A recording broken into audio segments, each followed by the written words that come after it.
But what you need to understand is that if God calls you to do something, he will equip you.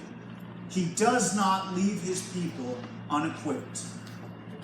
And he will give us what we need to fulfill the purpose that he has called us to. All right? So let's jump into the text for tonight. We're going to be in Jeremiah chapter 1, verses 4 through 10. But before we do, I want to give you a little bit of history. When Jeremiah was born, Israel was in a tough spot. There was two major world superpowers. There was Assyria to the north, who had conquered a large portion of the known world at that time. And then there was Egypt, who was down below. And they had conquered the world the lower part of the world and had a large nation. And these two armies were battling for control. And guess who was right in the middle? Israel. Israel was right in the middle. And so they were stuck in a tough spot. But instead of turning to God and asking him for forgiveness, instead of turning to God and repenting for their sins, they were led further astray by evil king after evil king after evil king after evil king, until finally a king was born by the name of Josiah. And Josiah was born, and when he turned 8 years old, his father was murdered, and he became king of Israel as an 8-year-old boy. Think about that. That means, like 3 or 4 years younger than you, he is now the king of an entire nation. And so he's there to rule. Well, luckily, he had a very religious mentor. He had a very religious mentor. And he taught him to fear God and love God. And when he was 20 years old, he began a restoration movement in Israel. And he called for Israel to repent. And it was at this time that we pick up our story in Jeremiah chapter 1. And it says this: the word of the Lord came to me, meaning Jeremiah is writing this book. And God said to him, I chose you before you were formed in the womb. I set you apart before you were born. I appointed you a prophet to all the nations. And so Jeremiah hears this and he's like, whoa. Hang on a second here, God. Hang on 1 minute. I need to protest this. Not me. Please, God, not me. Look, I don't even know how to talk right. I'm only a young youth. I don't know what to do. I'm too young to do this. But God looks at him and he says, hey, don't say you're too young, for you will go wherever I tell you to go, and you will speak whatever I tell you to speak.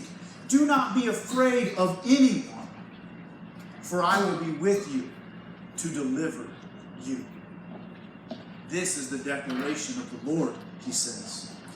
Then Jeremiah writes, he said, the Lord reached out and he touched my mouth. And as he touched my mouth, he said these words: I have now filled your mouth with my words. See, I have appointed you today over nations and kingdoms to uproot them, to tear them down, to destroy, to demolish, to build, and to plant. And God called Jeremiah to be his prophet. And that's what we're going to look at today, this calling of Jeremiah. And I want us to take 3 faith lessons from this calling. And the first one is this: God's plan preceded Jeremiah's birth. And God's plan preceded your birth. If you don't take anything else from this message tonight, this is what I want you to go home with. God actively formed you before you were even in your mother's womb. God actively formed you in your mother's womb. God is actively forming your life from the time you were born until this day right now, and he will continue. It may not feel like it sometimes. You may not realize he's there. You may not know where to look, but I am here to tell you that he is actively forming you for the role that he is calling you to do. All right? But here's the problem. Sometimes it's difficult for us because our culture, our world, gives us excuses. They say, we are victims of our circumstances. Well, they behave this way because they have a bad home life. They behave this way because they have behavioral problems. They behave this way because they were bullied. They behave this way because they are spoiled. Whatever it may be, they go, we're just victims of our circumstances. And they give us excuses to get out of our consequences. What we have to do is we have to learn from our consequences. If you never learn from your consequences, you are going to make the same wrong decisions over and over and over again. And you're going to end up alone, broken, and with nothing. Consequences aren't there to remove the fun. Consequences aren't there to beat us down. Consequences are there to remind us of the bad things that we have done so that we don't repeat them, so that we can correct our behavior and move forward. And that's exactly what God does. As he is forming you, no matter what circumstances you're going through, he is forming you and using these consequences or these circumstances that you are in, not to give you an excuse, but to make you stronger, to make you better, so that you can fully live your purpose. But there's a lot of us in this room that hesitate. There's a lot of us in here that hesitate. We look around and we go, well, Pastor Luke, my life sucks. My parents are divorced. My dog died. All right? My parents are fighting all the time. My parents have abandoned me and I've got to live with somebody that I don't even want to live with. I get bullied at school. I can't do anything right. My life is horrible. Why would God allow these things to happen? Well, the truth of the matter is, God didn't want these things to happen. But because sin entered this world, it has allowed these negative circumstances, these evil things, to take a foothold and to harm each and every one of us in this room. But what we have to remember is that God has designed us for a purpose. And no matter what happens, no matter what's going on, God will use your difficult circumstance to make you stronger and make you better. But the thing is, you have to recognize he's there. You have to call out to him. So many times when we are hurting or when we are down, instead of calling out to God, we turn our backs on God and we blame God. God, why did you allow this to happen to me? He didn't. But he will be there to help strengthen you. He will be there to help draw you through. Because he loves and cares and desires for you to live your purpose. God designed you for a purpose. And he will call you to that purpose.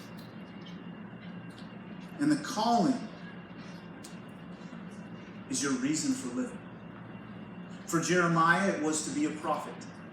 It was to go and declare that Israel needed to repent, they needed to turn their hearts from God, and they needed to come back, and they would be rescued from their plight.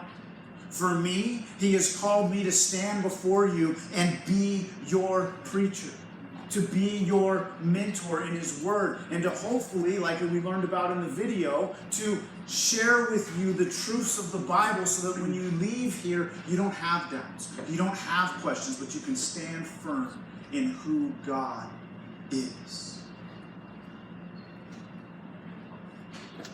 And in those dark times, when life isn't fair, we have to understand God never leaves us alone. He never leaves us alone. He's always there, forming and working and waiting for us to respond to Him. Because sometimes we refuse to respond to Him. We have to answer the call. When He gives us a purpose, we have to answer the call. But sometimes we just tell God, God, I'm too weak. I can't do it. You're calling me to do something I don't want to do. You're calling me to do something I'm not equipped to do. And that is such an arrogant statement. It sounds like we're trying to be humble. Well, God, I'm just not ready. I'm not the right person. But you're telling God what to do with your life. The creator of who you are, the man who formed you before you were even in your mother's womb, who has spent every day, every moment, every hour, every every minute you are asleep, He is there watching over you. And you dare to tell Him, well, that's great, God, but I'm not good enough for you. If God calls you, He'll give you what you need. And that's what Jeremiah learned. Jeremiah started giving excuses, right? When we look at the story, Jeremiah says, but God, I got a protest. I don't know how to speak well. I'm only a youth. And he starts making excuses. He starts this arrogant statement of, well, you can't call on me. I'm not the right guy. But God tells him, God promises that He will be with Jeremiah in this situation. And He promises that He will be with us. Jeremiah said, I protest. I don't know how to speak. I am only a youth. And the best part about God's response is this. God never denied that Jeremiah couldn't speak. God never denied that he was a youth. But God adjusted his focus. Jeremiah was focused on himself.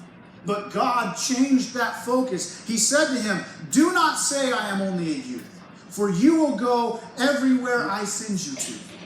And you will speak whatever I tell you. Do not be afraid of anyone, for I will be with you.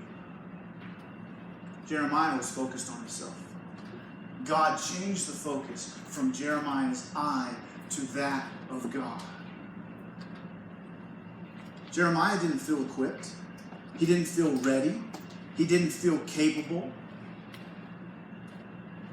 And he didn't feel deserving. And a lot of times that's the way you and I are. I'm not ready, God. I'm not capable. But here's the deal. It's not about how we view ourselves. It's not about how we feel. It's about God's presence.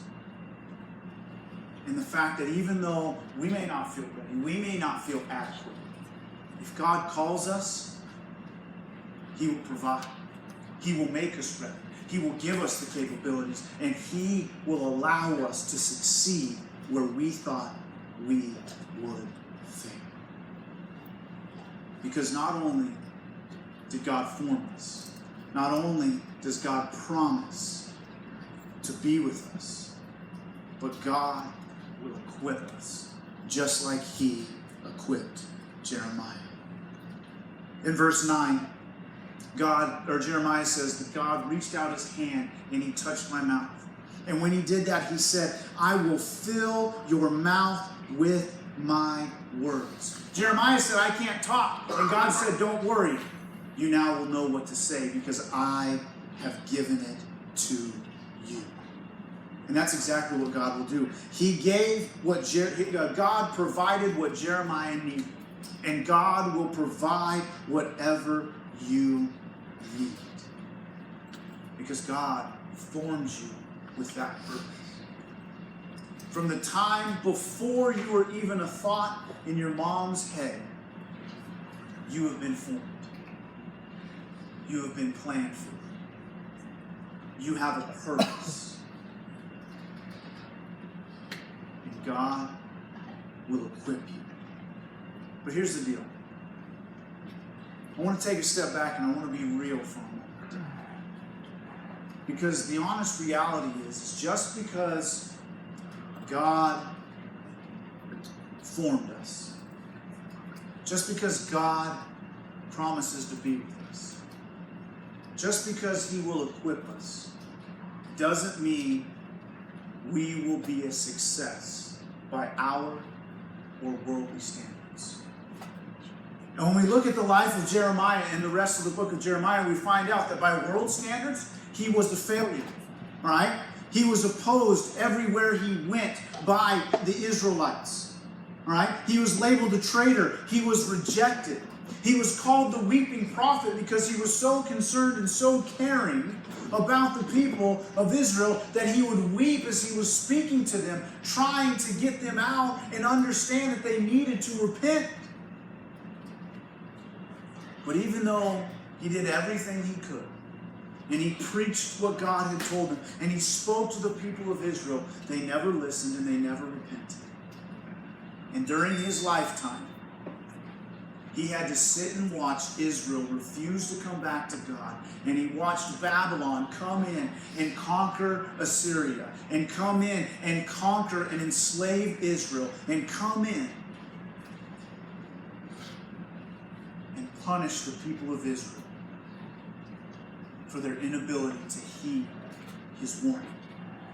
And when we look at Jeremiah, when we look at a lot of the Old Testament prophets, we would view them as failures. But that's by worldly standards. And that's how the world would judge us.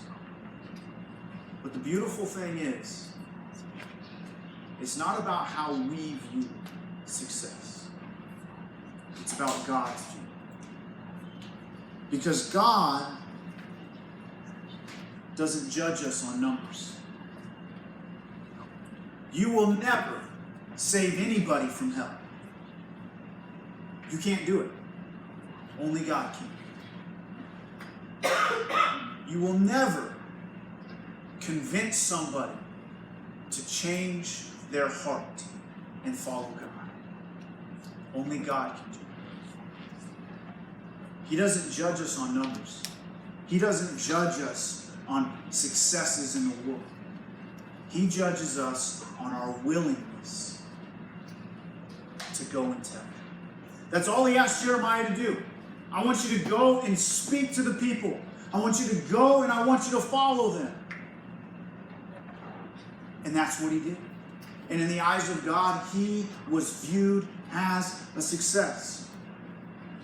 When I stand before God, I will not be viewed as a success based on the 25 students that we baptized last week. I will not be paraded before God and said, look at all the successes he had. Look at all of the students he led to Christ as a youth pastor. Because here's the deal, I had nothing to do with it. It was God and his working on your heart. My success will be when I asked him to go, he stood up and he preached my word. And those that hear, their hearts are changed by God. Guys, I don't deserve to be up here. I'm not equipped to be up here. I'm working my tail off to try to get equipped. But by the grace of God, he has provided, he has given, and he has allowed me to stand before you today and claim his name and his hope and his glory. So I want you to remember, God has painstakingly formed you from before you were in your mother's womb all the way to today. And he will continue for the rest of your life. And if you call on him and you answer his call, he promises to be with you and protect you and bring you up when you're feeling down. And he will equip you for the purpose that he has for you. Just like he did for Jeremiah. Jeremiah was a prophet who followed God's call. And he cared deeply for Israel, right? He cared so deeply for Israel, he would weep when he spoke to them. Jeremiah felt the pain of Israel's rejection, and it caused him to weep. And he was not successful by world standards. But there was another prophet who came. A prophet that God sent. He sent his own son to be the final prophet. And Jesus came as a prophet. He followed God's call, and he cared for Israel. And in Matthew chapter 23, verse 37 and 38, Jesus laments over Jerusalem, over Israel, just like Jeremiah. He says, "Jerusalem, Jerusalem, she who has killed the prophets and stones those who are sent to her. How often I want to gather your children together as a hen gathers her chicks under her wings.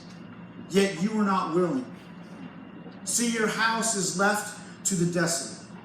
For I tell you, you will never see me again until you say, he who comes in the name of the Lord is the blessed one." But you see, there is a difference between Jeremiah and Jesus, because while Jeremiah felt the pain of Israel's rejection, Jesus took the pain for our rejection. He died on the cross to pay the ultimate penalty, to save us from eternal separation from God, to save us from going to hell. But we have to answer his call. He is calling you to salvation, and then he is calling you to serve. And if you are willing to answer those calls, he will come into your life, revolutionize it, make you a new being, a new creature, and allow you to fulfill the purpose that he has for you. So will you answer the call of Jesus tonight? Will you follow regardless of the perception of what other people think? Are you willing to step out and follow the God who has been with you since before you were born and has a specific purpose and plan for your life? Let's bow together and pray.